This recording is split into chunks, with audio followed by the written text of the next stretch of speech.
Provincial Diary News। Cooler की हवा को लेकर विवाद हुआ, बड़ा विवाद हो गया है।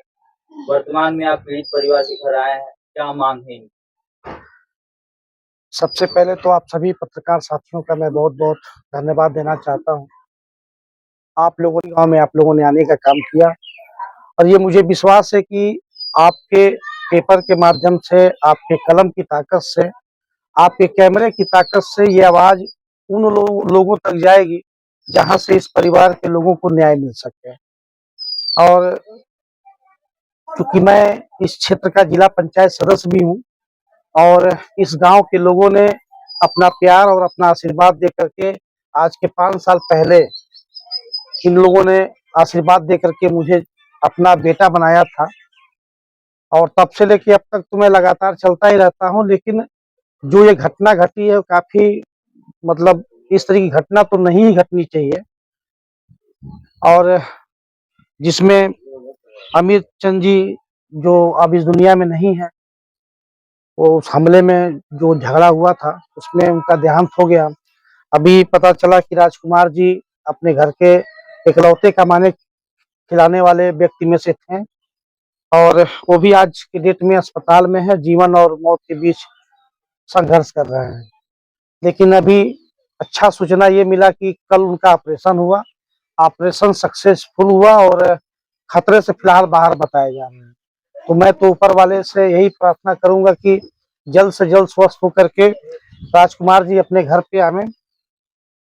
और एक चीज़ और भी काफ़ी तकलीफ हो रहा है ये सुन करके कि इस क्षेत्र में भाई मेरी क्या औकात है, मैं तो जिला पंचायत सदस्य हूँ और हम लोगों की जो क्षमता है वो जनता भी जानती है, सरकार भी जानती है।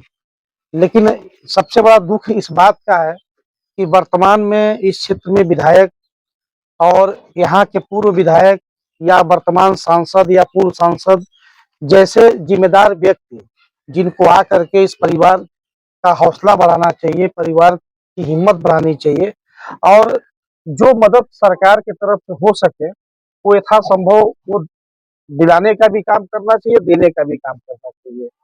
तो ये बड़ी तकलीफ की बात है कि अभी तक न वर्तमान विधायक, न पूर्व विधायक, न पूर्व सांसद, न वर्तमान सांसद या कोई भी जनप्रतिनिधि अभी तक इस परिवार में नहीं आया है कि इस परिवार की हिम्मत बढ़ा सके या कुछ सहयोग करके इनको आगे बढ़ाने में इनका सहयोग करे। तो ये आपके कैमरा के माध्यम से ये मैं जानता हूँ कि जब ये खबर चलेगी तो कम से कम जनप्रतिनिधियों की आंखें खुलेंगे और इस परिवार के लोगों से आकर के मिल करके इनको यथासंभव इनकी मदद करेंगे, इनको न्याय दिलाने का काम करेंगे। साथ साथ और मेरा भी ये मांग है कि जो दोषी है उसको आजीवन कारावास हो, ताकि इस तरीके की सजा जब किसी को मिलेगा तो ये आने वाले पीढ़ियों के लिए या आने वाले ऐसे जो समाज में जो गलत काम करते हैं, ऐसे लोगों के लिए एक सबक होगा कि इस तरीके का जब भी कोई काम किसी के द्वारा किया जाएगा, तो फिर उसको भी आजीवन कारावास हो।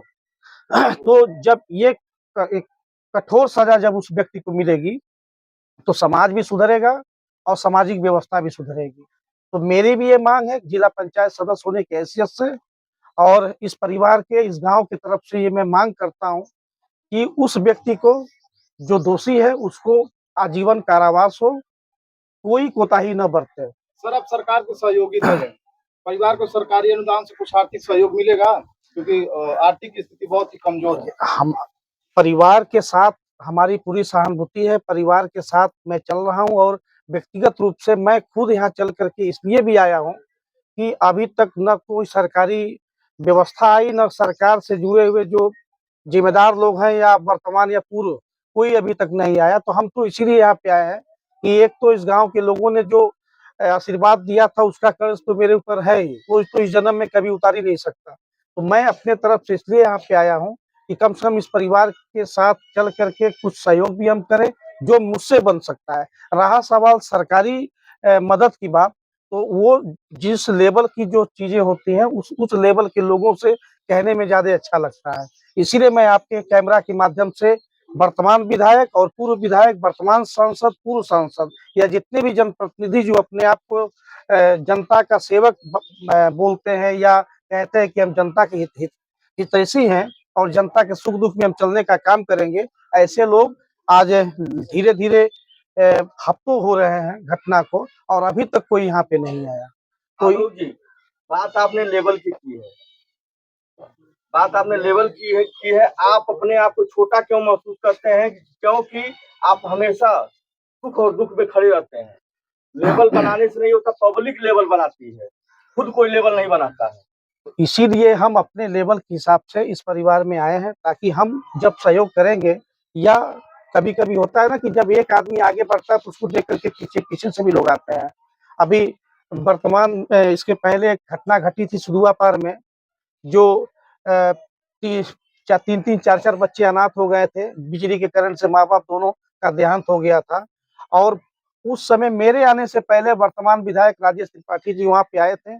उसके बाद जब मैं आया तो मेरे आने के बाद सहयोग करने वालों का भी और जनप्रतिनिधियों का भी लाइन लग गया। तो मैं तो लोगों से अपील करना चाहता हूँ कि आप भी आवें, परिवार का भी सहयोग करें और परिवार को न्याय दिलाने का काम करें और उस दोषी को आजीवन कारावास हो। सर, परिवार की क्या मांग है? बातचीत हुआ है आपसे? हाँ, अभी ये परिवार से ही मैंने बात करके कहा है कि परिवार के लोगों का और गांव के लोगों का भी, जितने यहाँ युवा साथी हैं, सबका चेहरा मैंने पढ़ा है। कुछ युवा साथी ने मुझसे कहा भी कि दोषी को आजीवन कारावास होना चाहिए। सर, पीड़ित परिवार का कहना यह है कि घटना को कई दिन बीत जाने के बाद उचित कार्रवाई क्यों नहीं की जा रही?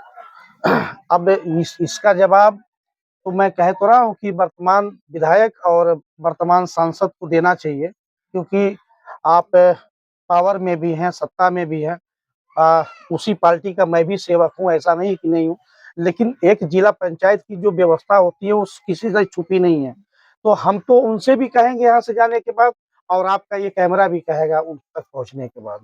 क्या सांसद विधायक का ये उदासीन रवैया है कि ऐसे जगह पे जब भी घटना होती है तो हफ्ता 15 दिन के बाद? इसको आप लोग पूछिए, मैं तो सिर्फ ये इतना ही मैं कह सकता हूँ कि ऐसा नहीं होना चाहिए, सबको आना चाहिए और जो भी यथासंभव हो दोषियों के प्रति और इस परिवार के प्रति वो कार्रवाई, उचित कार्रवाई बिल्कुल होनी चाहिए।